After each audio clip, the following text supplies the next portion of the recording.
Good afternoon and welcome to today's program, Winston Churchill on the American Civil War with special guest Lee Pollock. My name is Phyllis Evans and I am the Senior Director of Development at the Lincoln Presidential Foundation. Recently, our foundation took on a new and broader mission, leading and supporting efforts across the nation and perhaps the world to share the story of Abraham Lincoln's life, legacy, and leadership. We hope that you will continue in your support of this new mission as we continue moving forward with our commitment to the unfinished work of our time. For more information, please visit our new website at lincolnpresidential.org. Before we begin today's program, I'd like to remind you that we will entertain questions from the audience, so please type them in the Q&A box and we'll get to them as soon as possible. And now, please join me in welcoming our Foundation President and CEO, Erin Carlson Mast. Erin? Thank you, Phyllis. Greetings, everyone, and thank you for joining us for today's program. On behalf of the Lincoln Presidential Foundation, I'm delighted to welcome Lee Pollock for an in-depth discussion on Winston Churchill and the American Civil War. Lee Pollock is a historian, writer, and public speaker on the life of Winston Churchill. His writing about Churchill has been published in the Wall Street Journal, the New Criterion, American Purpose, and the Daily Beast, and he has appeared on CBS, BBC, and other media outlets in the US and Britain. Lee has spoken about Churchill's legacy and leadership at venues ranging from the US House of Representatives, the Pentagon, and the Supreme Court to leading universities, museums, nonprofit institutions, and clubs. Lee is also a director, advisor to the board, and member of the operating committee of the International Churchill Society, and previously served as its executive director. A native of Montreal, Canada, he is a graduate of McGill University and holds a master's degree from the University of Chicago. He is a fellow of the National Churchill Museum and a recipient of the Churchill Society's prestigious Chartwell Award.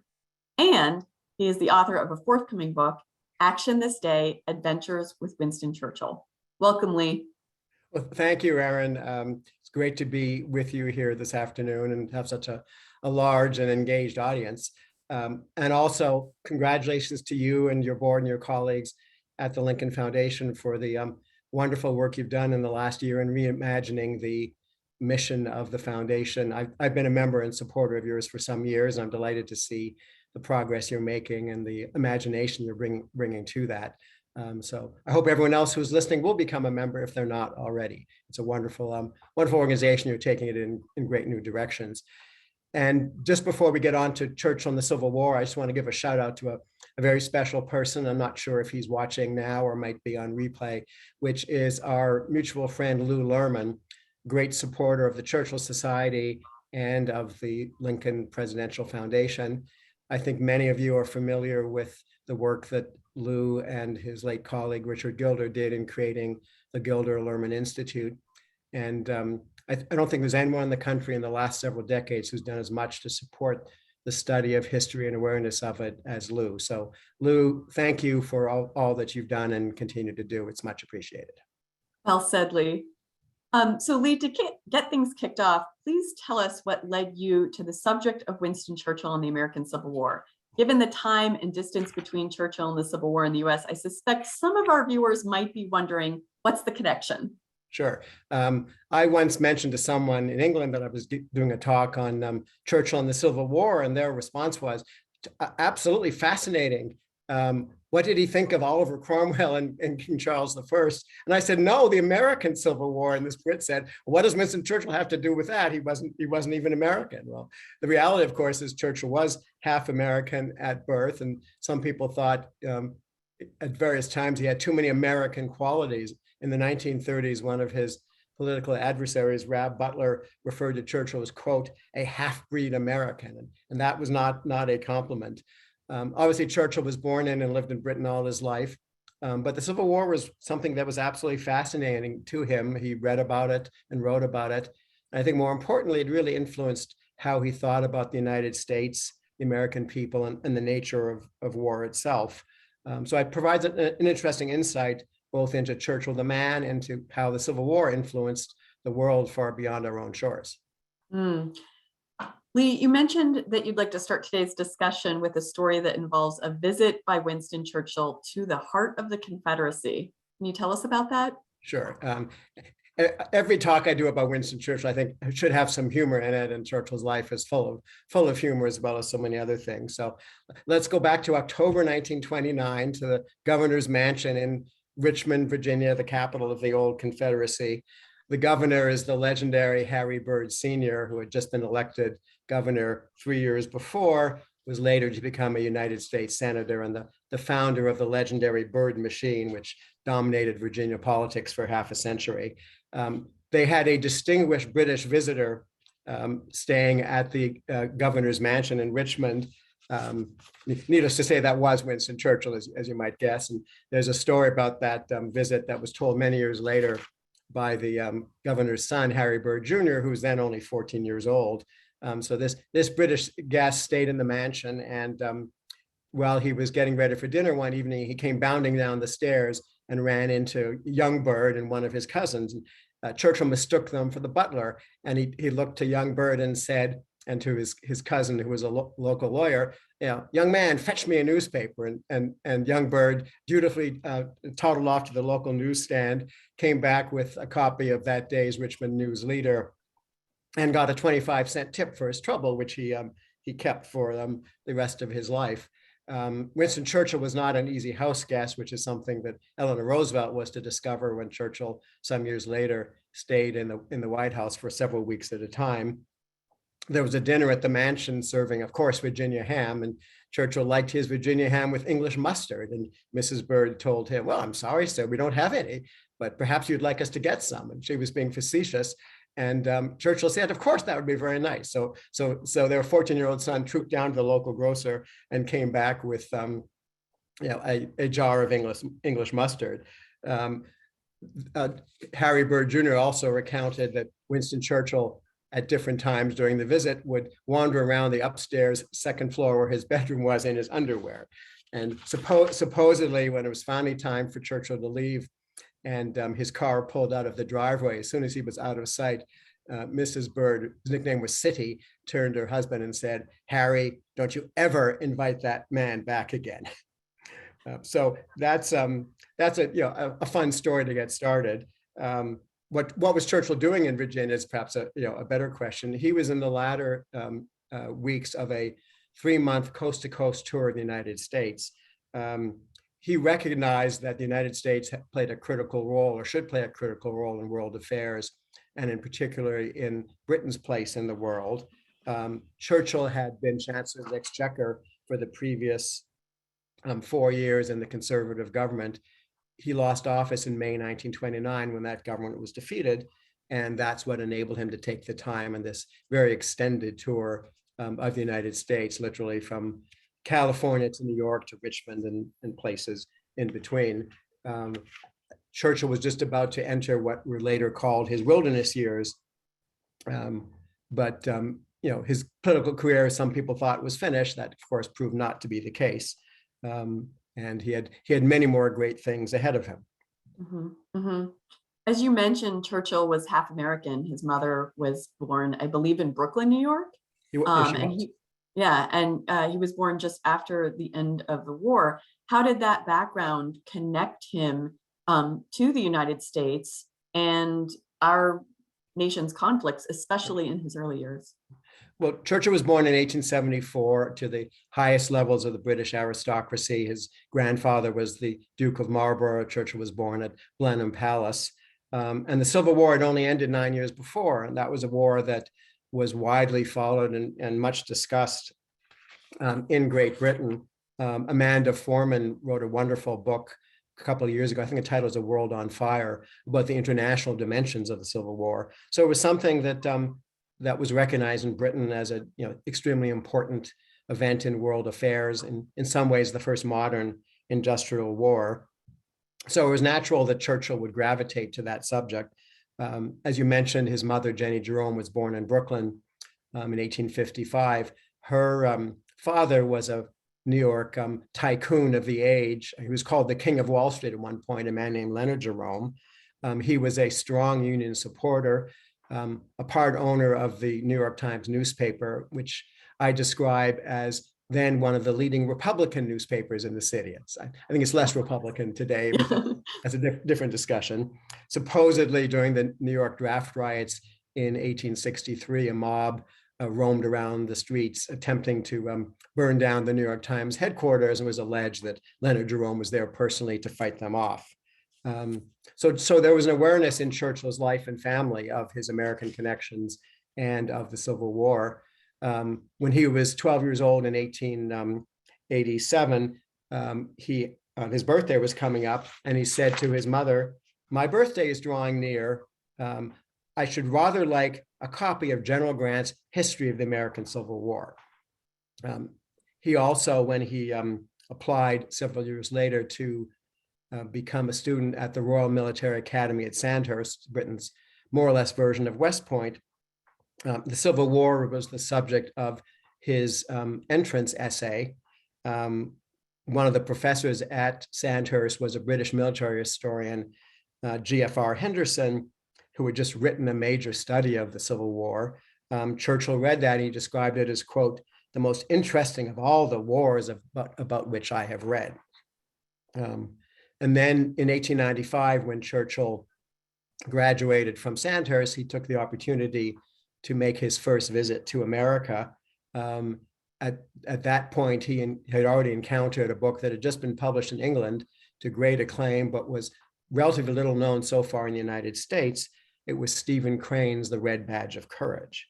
I think Churchill saw inspiration in the heroism of Stephen Crane's book, something that he was already dreaming of himself.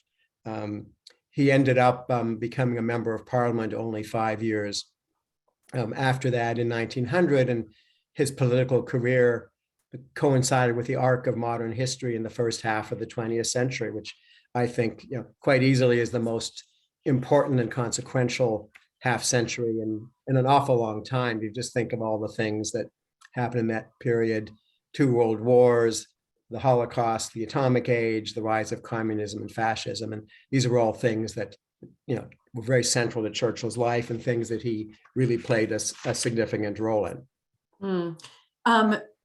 Quick question. How many times did Churchill visit the United States prior to that visit in Richmond? Do you know? He had made 2 visits in 1895 when he was a young man. He was actually on his way to cover the Cuban uprising against Spain as a young journalist.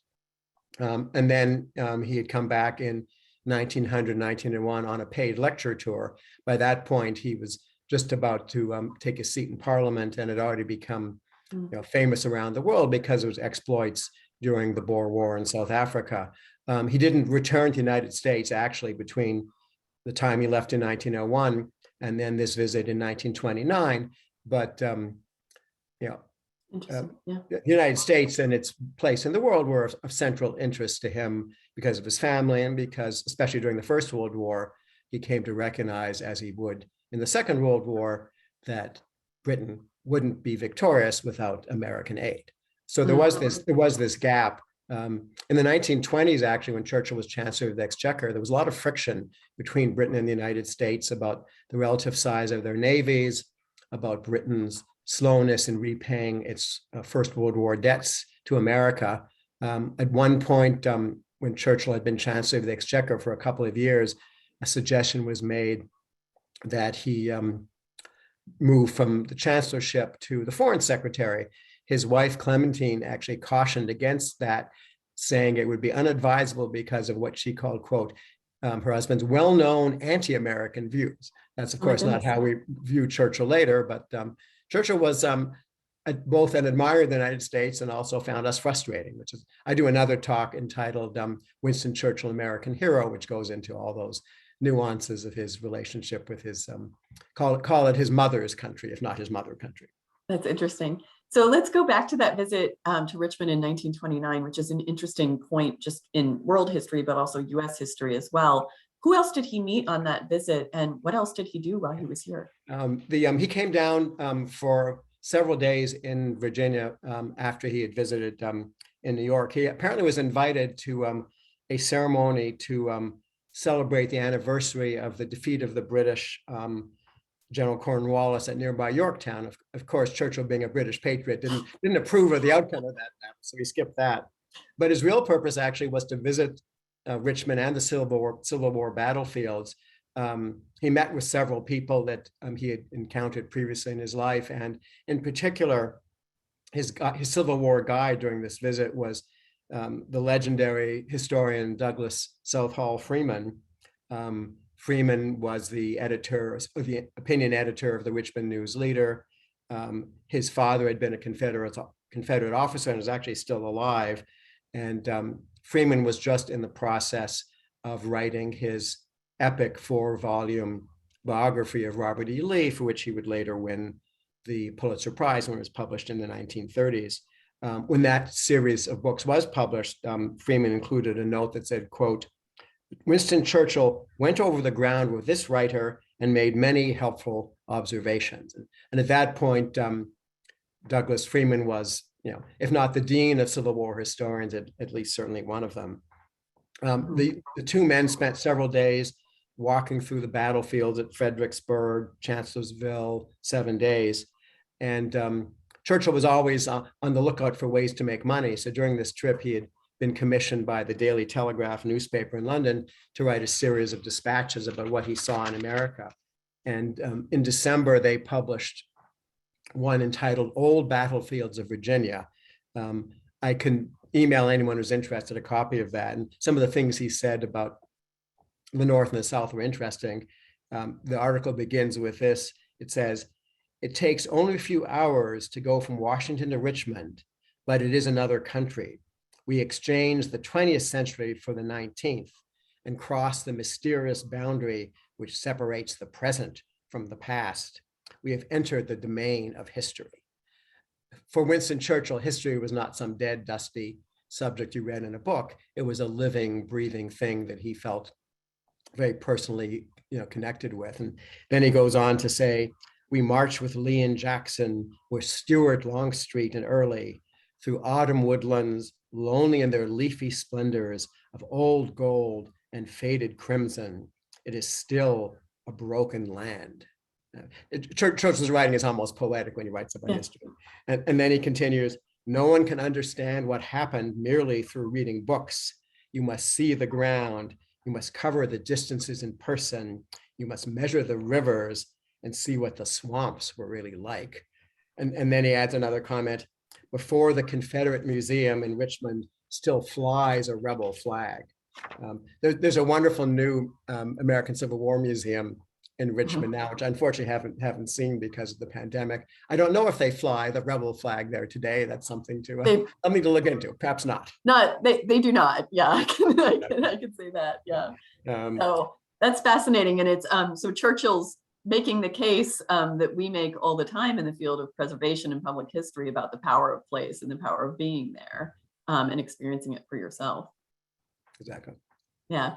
When Churchill returned to England after his visit to the United States, I believe he wrote another Civil War article with the title, "If Lee Had Not Won the Battle of Gettysburg." That title might cause a student of history to do a double take, Lee. Churchill wasn't. You might say, did Churchill get this history mixed up? Who did win the battle of Gettysburg? Anyway. Right. So what's behind this title? Sure. And it's obviously a very engaging, catchy title. And Churchill, I said, at this point in time, Churchill was out of office. He was always good at spending money, good at making money, but had to keep on writing articles in order to keep up with the expense of his very extravagant lifestyle. So he wrote an article for Scribner's Magazine. I think it came out in December 1930. And it later was published in a book of counterfactual history. The title of the book was "If It Had Happened Otherwise." And that included things like if the Dutch had kept New Amsterdam, if Napoleon had escaped to America, and then another one, if Booth had missed Lincoln.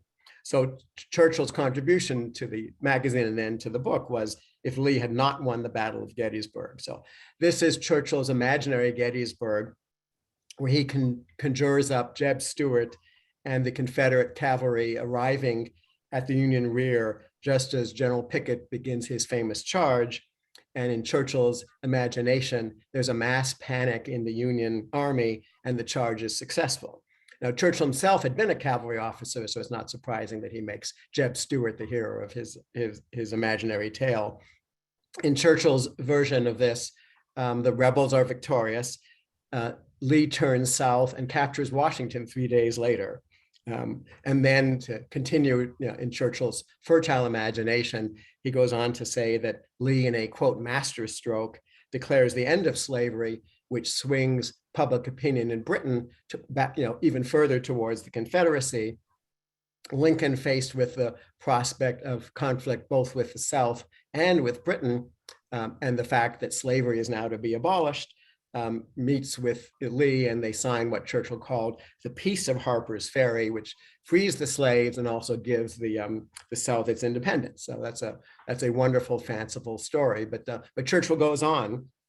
In the early 20th century, he notes that the world was facing the rise of Germany and the prospect of a world war.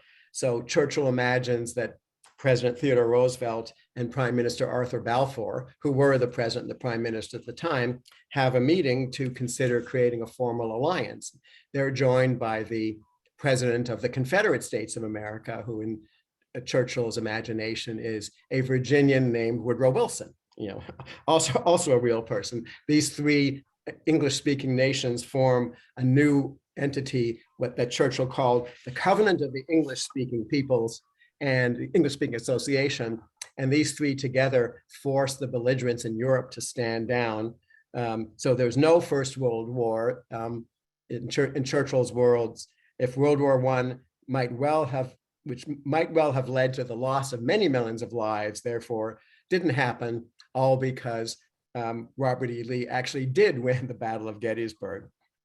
Now, this, of course, was all fanciful stuff, but it was also written at a time where the danger of conflict and the importance of the English-speaking democracies' determination to recognize the rise of Adolf Hitler and the dangers of appeasement are things that were very foremost in Churchill's mind. 2 years later, after that article appeared, he received a contract to write a major 4-volume history called The History of the English-Speaking Peoples. And this is where he explores the Civil War even further. This actually began with Julius Caesar's arrival in Britain 2,000 years ago and continues up to the beginning of the 20th century. Churchill wanted this work to appeal to an American audience because we'll buy more books on a subject than people in Britain will on the same subject. So the history of the United States, and in particular the Civil War, was going to be a meaningful part of that. With the onset of the Second World War, Churchill put that aside. It wasn't actually published until the 1950s, but the research and the writing was largely done in the 1930s at a very perilous time for the world. It's an interesting work of popular history. It reflects the tenor of the times in which it was written in the 1930s. It's not innovative or groundbreaking in the way we would think of it today. There's almost no economic or social history in it. But it is, like anything else that Churchill wrote, just beautifully written, fluidly expressed. It's a wonderful narrative. The New York Times reviewed it when it came out in the 1950s and noted, quote, "The unequaled zeal of Churchill's style," and added, "Mr. Churchill has the visual imagination to actually see the events he describes." And this work, in a way, is Churchill's effort to advocate the continuance of the special relationship among the English-speaking peoples, particularly between Britain and the United States. That was a theme that he had first sounded when he gave his Iron Curtain speech in Fulton, Missouri in March 1946. And he thought that that association of the English-speaking peoples would be a bulwark in preserving peace for the world, just as it had been during the Second World War. So that was a theme that was very important to him. in the summer of 1939, when the war was about to break out, he put that draft down. He had actually at that point already written, aided by a British historian named Sir James Edmonds, a draft of over 100 pages specifically about the Civil War. And Churchill wrote to Professor Edmonds saying this, quote, "The Confederates never had any chance at all. It was only a question of the North getting underway and the amount of time to destroy, if necessary, every living soul in the Confederate States." And then Churchill continued in this letter, "But how dramatic is the wonderful resistance they made." And the interest in this particular aspect of the 4-volume book was so significant that a few years later, in 1961, obviously coinciding with the 100th anniversary of the beginning of the war, it was brought out as a separate book called The American Civil War. There's an image of the cover of that on the announcement that's on your website. And it's still available online if people are interested in getting a copy, or if you have Churchill's History of the English-Speaking Peoples, it's in it's a good chunk of the 4th volume of that. So definitely worth looking at. Churchill's view of the Civil War reflected the historiography of the 1930s. When we thought of the Civil War as part of the Southern lost cause, a noble, if valiant, and futile effort, Churchill sees the origins of the war both in the struggle over slavery, but also other differences that he thought pitted the North and the South. His sympathy for the South and his admiration for Robert E. Lee is pretty clear. Pretty clearly comes through. This is how he describes Robert E. Lee in the book, quote, "One of the noblest Americans who has ever lived, and one of the greatest captains known to the annals of war." And Churchill had a similar admiration for Stonewall Jackson. And he said of Jackson's partnership with Lee, quote, "It was the high point of the conflict, which he calls a struggle unsurpassed in history." But Churchill goes on to note that in his view, by 1863, the South knew that the war was lost. But Churchill says, quote, "It is one of the enduring glories of the new American nation that this made no difference to the Confederate resistance." So this is certainly casting the Confederacy as a noble, if lost, cause. He also recognized the accomplishments and achievements of Grant and Sherman, although perhaps in less romanticized terms. The book talks about the economic attrition that was waged by the North against the South. And he actually goes half century forward, and he sees in some of those tactics, similar tactics that were employed by the Allies in the even greater struggle of the First World War. Churchill was a man who loved freedom and espoused it. So it's not surprising that his hostility to slavery shows up in a number of places in this work. He comments favorably on Britain's achievement in 1807 of abolishing the slave trade, and then in 1833 of abolishing slavery in the British Empire altogether. And he mentions very favorably the indictment of slavery that appeared in Harriet Beecher Stowe's Uncle Tom's Cabin. He also said another point of the war, "Of all the wars that men have fought, none was more noble than the Civil War in America. But all the heroism of the South could not redeem their cause from the stain of slavery." But he also reflects the historiography of that day, and he describes radical Reconstruction as, quote, "a shameful and discreditable episode." Now, of course, we look at Reconstruction considerably differently today than Churchill did, writing now almost 100 years ago. And to tie it into specifically to you, what about Lincoln?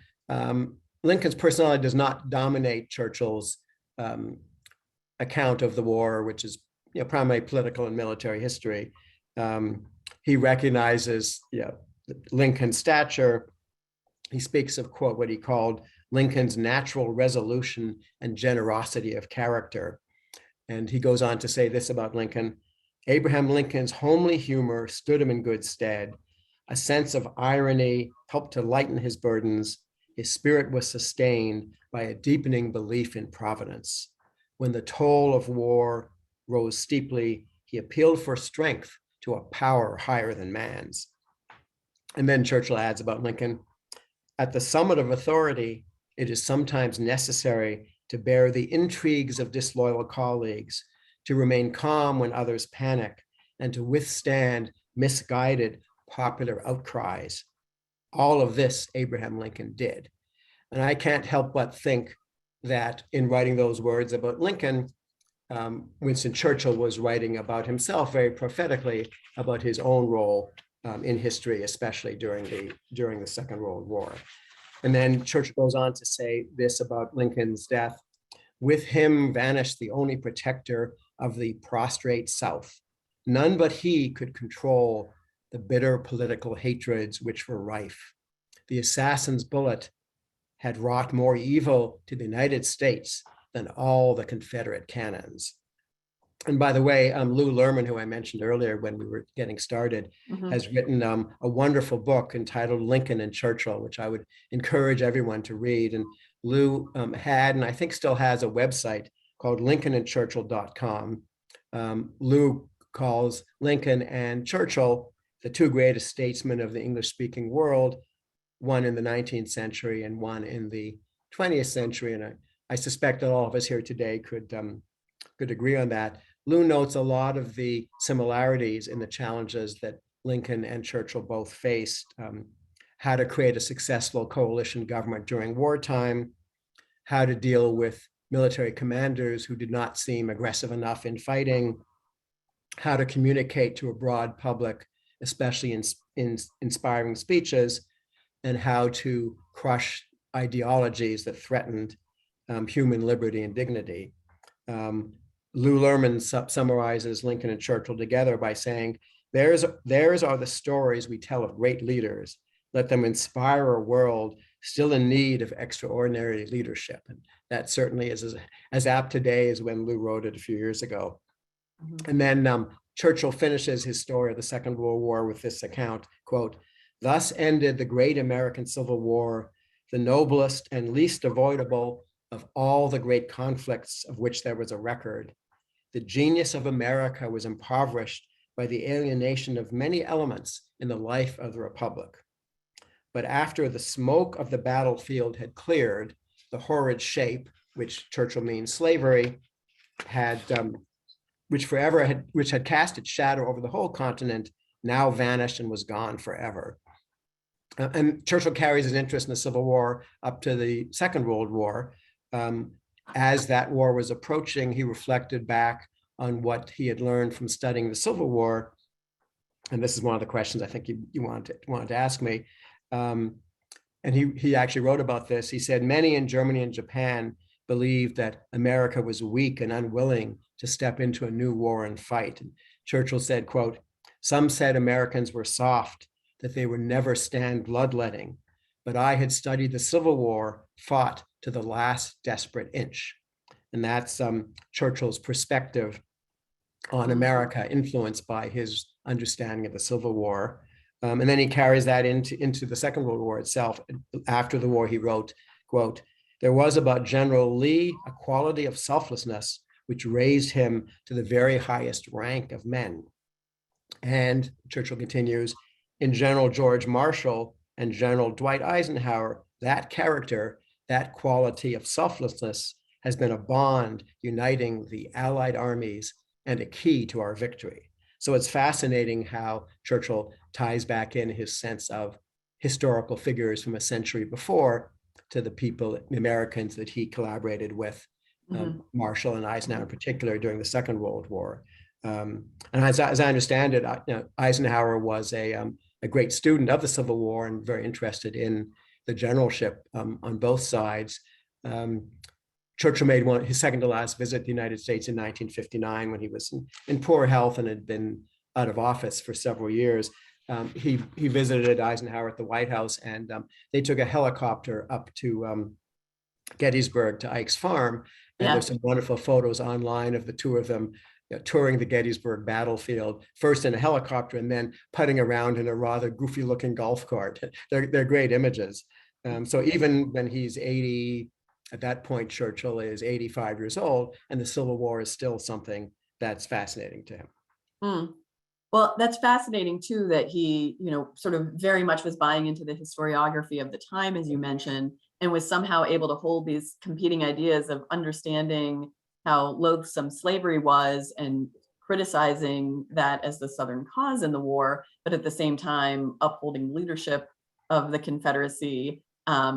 Perhaps even, it sounds like he romanticized them far more than he did, to your point, Ulysses S. Grant or General Sherman, for example. Churchill is strongly associated with and remembered for his leadership of Britain during the Second World War. How could you tell us a little bit more about how the Civil War did factor into his thinking as he led that war?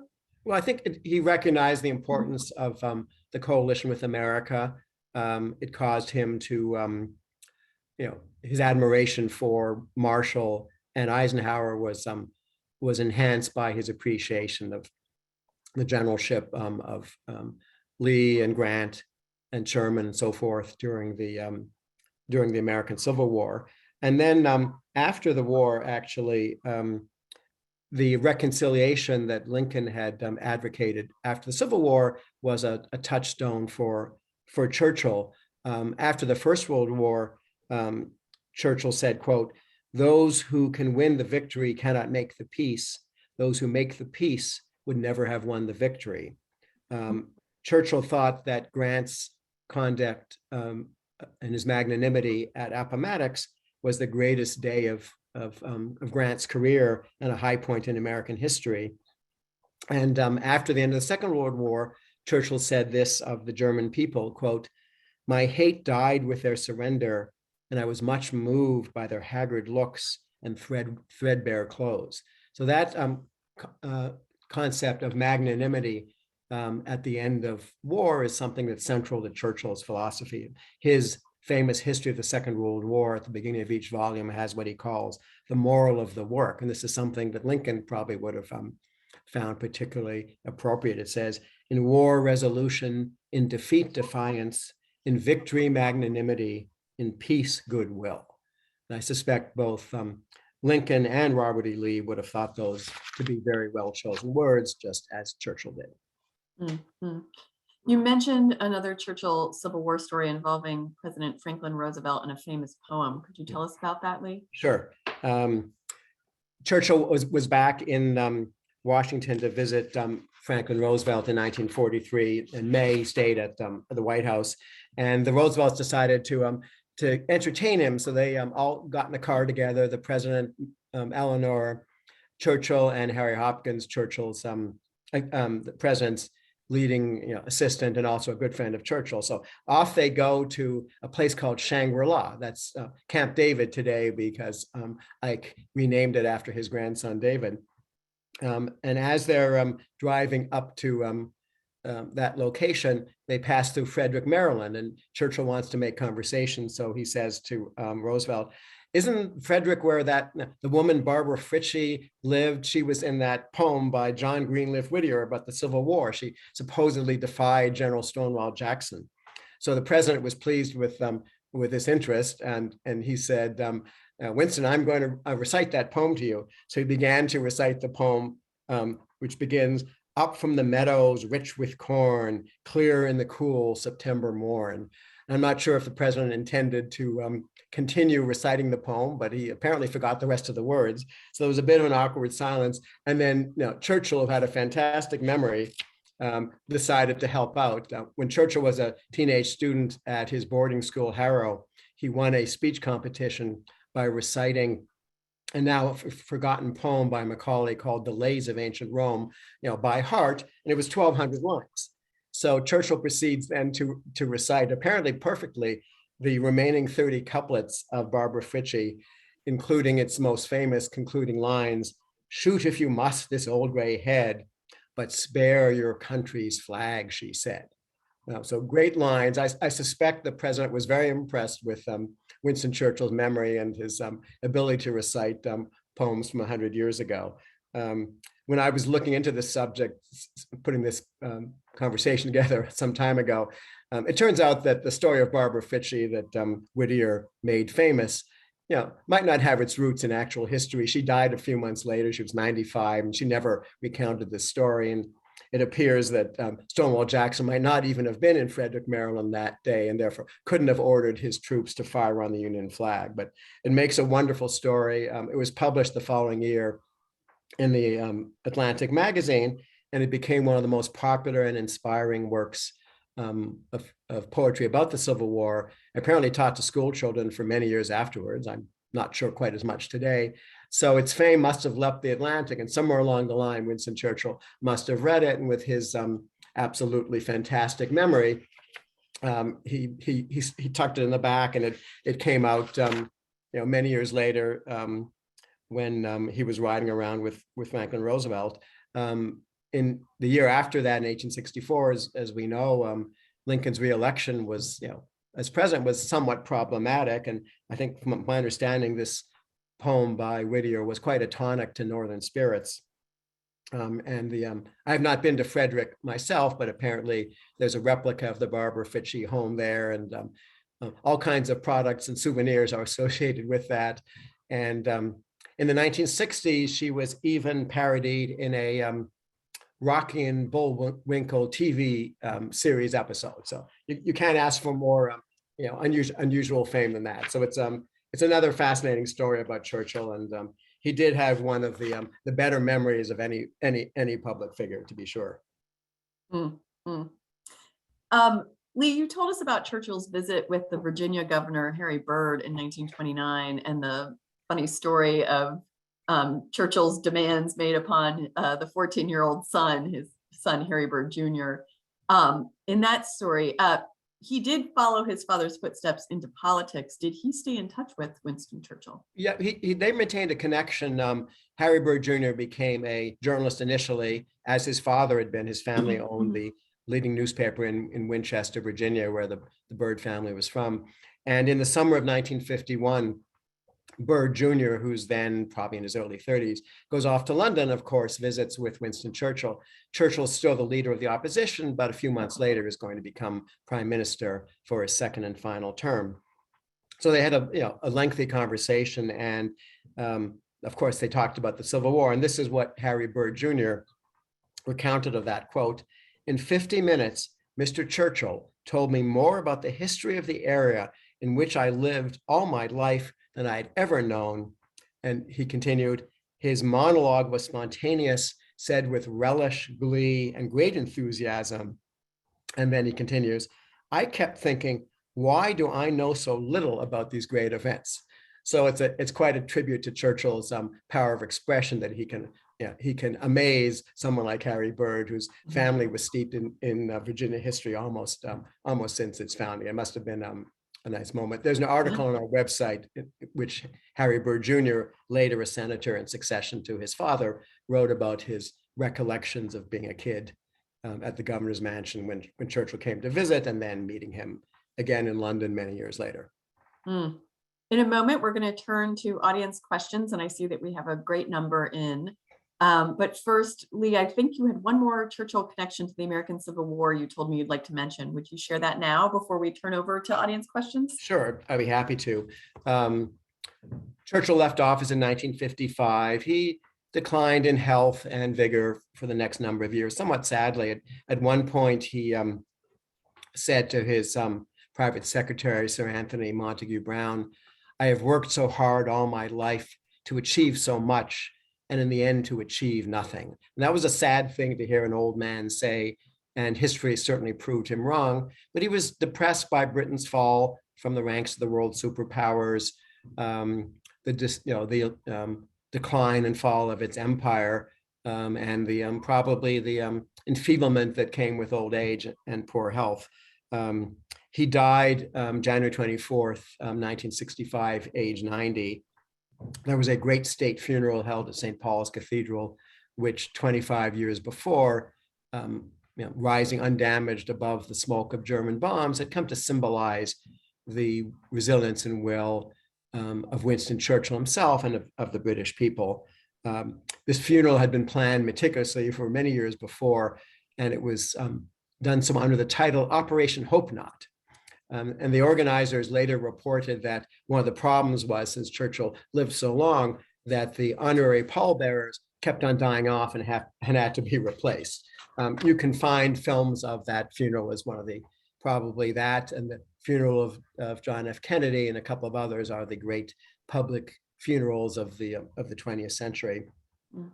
Churchill loved music. He especially loved popular songs. And one of his favorites actually was Julia Ward Howe's The Battle Hymn of the Republic. He had heard that sung on New Year's Day, January 1942, when he was worshiping with Franklin Roosevelt at the very historic Christ Church over in Alexandria, Virginia. And they sat in that day in exactly the same pew that George Washington had sat in before, and then Robert E. Lee after him. It was reported that Churchill cried when he heard that music, especially because the rector explained that this was the first time that Union anthem had been played in that congregation, one that was so associated with Northern victory in the Civil War. And the rector's sermon emphasized at this point in January 1942, when America had just come into the war, how important national unity in the country was and how important the alliance with Britain was to be. Winston Churchill asked that hymn be played at his funeral, saying it would be a tribute to his American mother, and so it was. And his old comrade, Dwight D. Eisenhower, was there in the church. If you look at the film of the service, you can see a lot of teary eyes when that song is played. So I think that American music on a very cold day in January now, 57 years ago, was a great tribute to Winston Churchill, to his American roots, and ultimately to his fascination with our American Civil War. Thank you so much, Lee. So our first question comes from Randolph, who asks, did Churchill consider Robert E. Lee a military genius in spite of the errors made at Gettysburg that made it a turning point in the American Civil War? I think if you read through his history of the American Civil War, his regard for Lee is certainly high, certainly as a tactician, perhaps not quite as much as a strategist. As counterfactual history is a lot of fun, and many historians find it annoying and a waste of time. But it's fascinating, especially because Churchill cast this as a double negative. And would any of those things have ever happened if Jeb Stuart? Apparently, I'm not a expert on Gettysburg, but apparently Jeb Stuart went off in the wrong direction at somewhat of a critical point. And had he gone the other way, would the things that Churchill happened? I guess I would say about that even if the Battle of Gettysburg had turned out differently, I don't think the South was going to win the Civil War in any case. But Churchill's regard for Lee as a person of character, and I would even say nobility, is certainly apparent as you read through what he's written about it. That's interesting. And certainly to your earlier point, Lee, speaks to a great deal of the lost cause narrative in the historiography of the time that he was in. One thing that's interesting, actually, I mentioned Douglas Southall Freeman. The world is very different today, even than it was a few years ago. The University of Richmond, which he was associated with for such a long time, is going through a considerable process of re-evaluating its own history as an academic institution. There is a Freeman Hall on the campus of the University of Richmond, and over the last year, the university has commissioned a major, study of the university's whole ties to Southern history, slavery, and so forth. And in particular, there's a whole very long section, you can find it online on the university website, about who was Douglas Freeman and what did he mean to Virginia at the time. And obviously, these controversies are going to be with us for some time to come. It's interesting to read about him, given that his biography of Lee is still an iconic original text.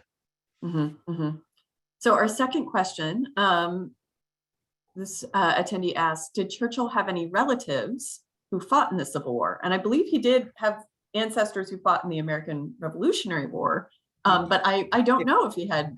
Do you know? I don't know of any Civil War ancestors.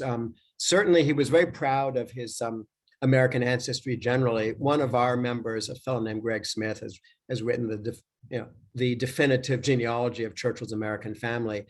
He had, I think, 3 or 4 direct ancestors in the Revolutionary War, all, he was proud to say, on the American side. I think 2 in the regular army and 2 in the militia. And in the early 1950s, Churchill was made a member of the Society of the Cincinnati, wonderful patriotic organization, which has preserved Anderson House in Washington. And he was very proud of that. You can find a short video online of him receiving the symbol, the medal, and the little pin that goes along with that. But I'm not sure that there are any Civil War connections directly that have been discovered, at least not that I'm aware of. Interesting.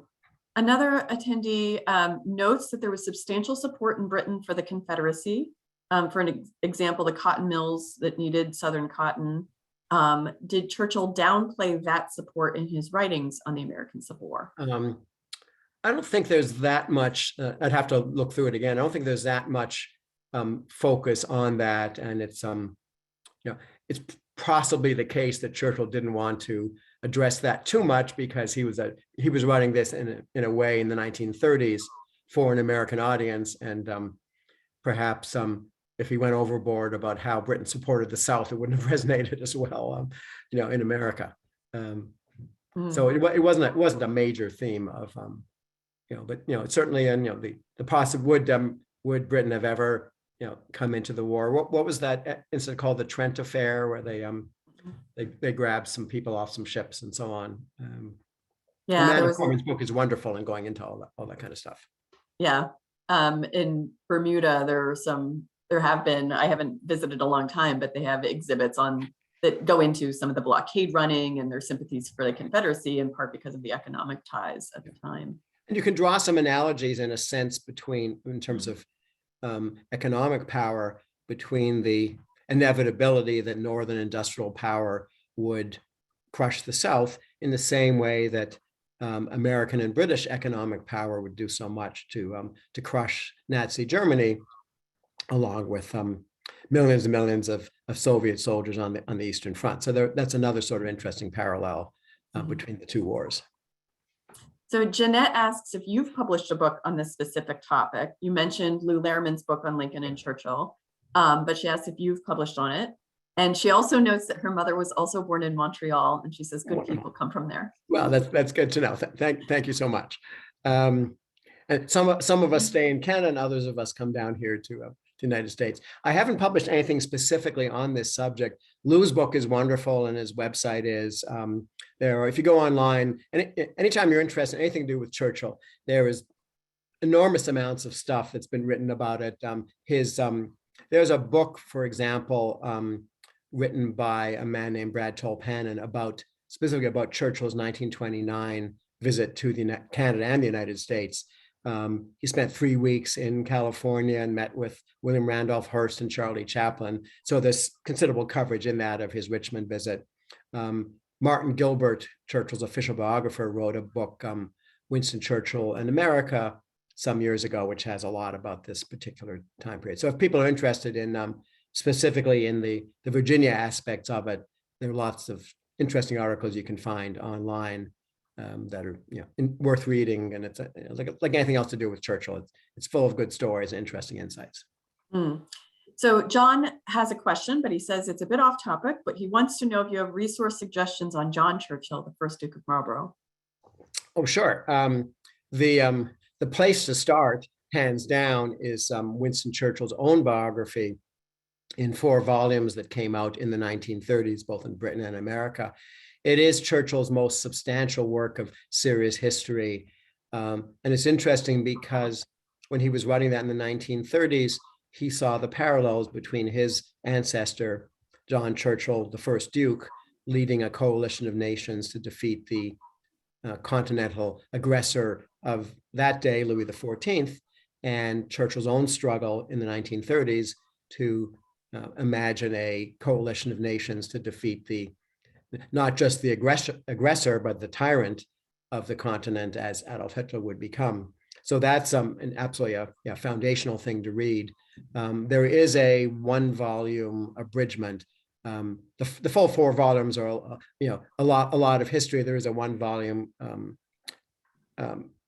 abridgment of that. And then if you go to our website, which is winstonchurchill.org, we have a wonderful Churchill magazine called Finest Hour, which we published for almost 50 years. And there are certainly a number of articles in there about, Duke John, as Winston called him, and how people have interpreted that history. But, and there's also, you can also find this online. David Starkey, who's a British TV journalist, did a very good 3-part TV series, which I think you can find on YouTube a few years ago, looking at the parallels between Churchill's writing of his biography of his ancestor and those experiences and how that influenced Churchill's thinking. There's never been a statesman in modern history so steeped in and connected to history in a very personal sense than Churchill. And that's one of the things. He made history and he wrote about it both in spectacular ways. And that's one of the things that makes Churchill such an interesting figure. All right, Lee. So I just realized we're on question 6 and I scrolled to the bottom and we have about 3 times that. So I'm going to try to see how many we can get through here. Let's do a lightning round. Let's short, do a lightning question, short answer. It's a lightning round. So Greg asks Churchill, I love this question, Greg. Did Churchill ever meet a veteran of the US Civil War, such as Supreme Court Justice Oliver Wendell Holmes, who incidentally was also an exceptional writer? Don't know, and I will research that and let you know if I find anything. Okay, great. So here's the next one. John wonders, and this is a what if question, but John wonders what Churchill might say about the invasion of Ukraine. And here's where I will also pause to say that I saw in the chat that that at least one of our visitors is joining us from Ukraine today, and our thoughts and concern are with you all. But Lee. We wish that person well. Hopefully they're in safety somewhere. And as people have seen, there have been a lot of Churchill-Zelensky analogies in the last 60 days.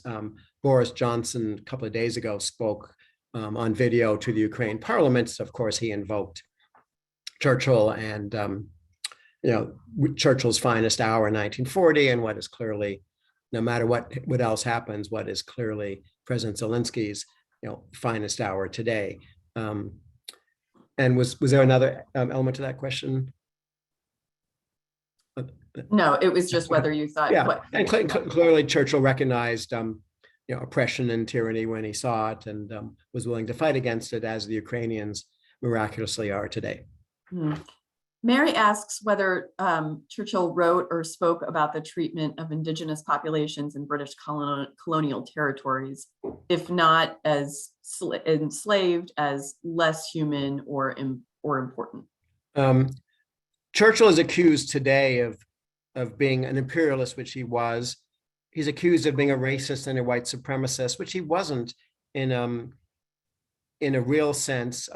He did feel, and this is not a popular or necessarily substantiated viewpoint today, he did feel that the British Empire had been a force for good in India and its other colonies. That's a much harder argument to make in today's world. He famously, in the late 1930s, testifying before a committee of the House of Commons, made a comment that he basically didn't see that there was anything wrong with in Australia or United States, the indigenous peoples being replaced by a higher race. So of course that's taken today to label Churchill, a racist of the most abominable kind. But I don't think you can read that as saying that he wanted those peoples to be ill-treated or abused.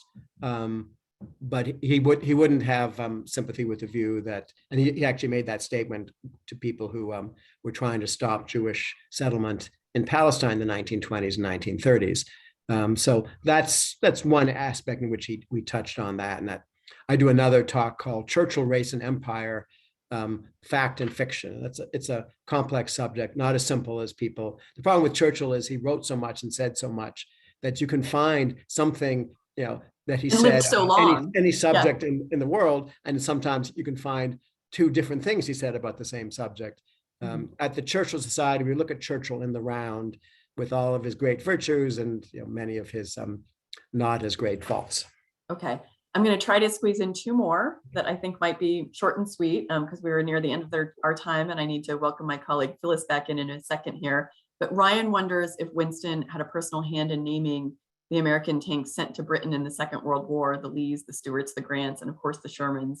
These were not names given to the tanks by Americans. Do you know? I don't know the history of that. It's an interesting question. He would applaud that. He was always interested in names of ships, and there was the British later had a Churchill tank, of course, which he was one of the pioneers in adopting the tank during the First World War. Okay. And our viewer who identified as being in Ukraine also asked a question. And so I think that this is a good one for us to end on before Phyllis comes back on to wrap the program up. In your opinion, what is the most significant virtue of Winston Churchill? I don't want to limit myself to one. Resilience, determination, and bravery. And Churchill would, in the Second World War, go up on the roof of one of the office buildings in Whitehall, oblivious to his own personal safety, to watch the bombs raining down from the Luftwaffe. He wanted to see the action. And there's a wonderful parallel to Vladimir Zelensky staying in Kyiv now, when he clearly could have left and taken himself out of danger. So those are some characteristics that Churchill had that are echoing in the world today. Thank you so much, Lee. And I know that there have been a lot of requests for some of the resources and references that have been mentioned in this talk, and we will do what we can to get those out to everyone who registered for this program. Thank you so much again, Lee. Phyllis, turning it over to you. All right. Yes. Thank you, Lee, for joining us today. I know everyone really enjoyed the discussion, and it's just evident by the amount we had registered. So thank you again. If you haven't already registered for our upcoming webinars, then I would encourage you to visit our new website at lincolnpresidential.org and sign up soon. Next up, we plan to have a program on Wednesday, May 18th for our 4-Score speaker series featuring Dr. Lucas Morrell, which will include a discussion on his book, Lincoln and the American Founding. Following that, on May 26th, make plans to take another midday break with us as we virtually tour President Lincoln's cottage. That'll be a new one for us, and we're looking forward to that one. To register for future webinars or to find out more about our foundation, visit our website at lincolnpresidential.org. Thank you all so much for joining us this afternoon and for your ongoing generous support. Until next time, we wish you all a great day. Thank you. Thanks.